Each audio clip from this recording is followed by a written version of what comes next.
SpongeBob has had a few holiday episodes over the years, but if you asked me what my favorite episode would be, I would be torn between two of them. The first would have to be the original Christmas episode, and the second would have to be the Legend of Boo-kini Bottom. This episode begins with arguably the best part of Season 7's episode, Truth or Square. The stop-motion intro is followed by a nicely done title card. By the way, the stop-motion in this episode was done by Screen Novelties. I don't know who they are, but they did an amazing job on the animation for this episode. Anyway, it's Halloween in Bikini Bottom, and we begin this episode by following a few jellyfish as they make their way through the town, showing off some costumes that all look really well done until we come to SpongeBob's house where he is decorating. It's scary. Patrick enters into this episode dressed as a knight with an audio clip from Dungeons & Dragons. One of the most known specials, Patrick immediately criticizes SpongeBob's decorations and asks where his costume is. The gag they use here is clever, and I love how Patrick closes his helmet when he's told to close his eyes.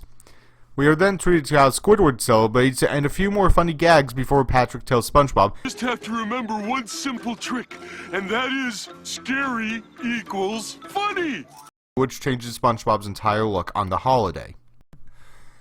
After SpongeBob agrees to go out, the pair head over to Sandy's tree dome.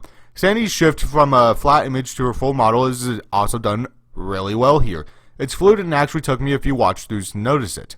Again, we get a few funny gags before Sandy introduces them to her puppet. This thing's design is awesome. I absolutely love it. This is exactly what I would expect from Sandy. I also love that the team behind this didn't hide the strings at all, even though it appears the puppet isn't controlled by them. We then get to the Krusty Krab and see Krabs and Plankton taking shots at each other's businesses. I'm sure the Krabs is referencing something, but I can't put my finger on it. Plankton is parodying Soylent Greens, an easy reference to make, as a good portion of people at least know of the movie. By the way, Karen's costume is perfect. do the scary part. After all that, we get to the best part of the episode, the Flying Dutchman. The way he is animated is the best part of the episode. Everything from how he scares people to how if you look just close enough, you can just barely see through him. It's done perfectly. I also love the smile he has after he scares people. Everything about that just screams he loves his job. He also says it. I love this job. We are then treated to SpongeBob, who is not scared of anything at the moment, interacting with the Flying Dutchman, and even more funny gags that I don't want to ruin for anyone. The Flying Dutchman then realizes the more tame decorations around them and decides to show them true horror by sending them on the most awesome roller coaster I have ever seen. 100% I would ride this thing. The song is pretty fun too. When you hear that lonesome ring of chimes that bring the spirits singing, soon your spine is tingling. Near the end of the ride, after SpongeBob isn't scared, the Dutchman steals the souls of all of SpongeBob's friends, which once he realizes is real, he finally screams and runs off the ship. SpongeBob then has a conversation with himself before deciding to go back and confront the Dutchman to save his friends. SpongeBob's plan is to fight the Flying Dutchman using Sandy's puppet. The plan doesn't work, however, as SpongeBob flies through the Dutchman and the puppet explodes into acorns.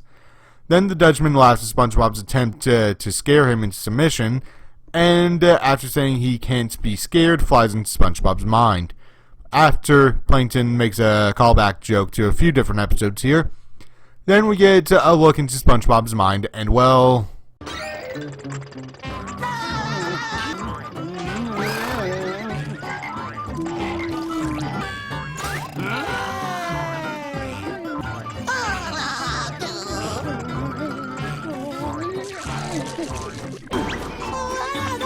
I love you this much. So much horror! Yeah, I agree with the Dutchman here.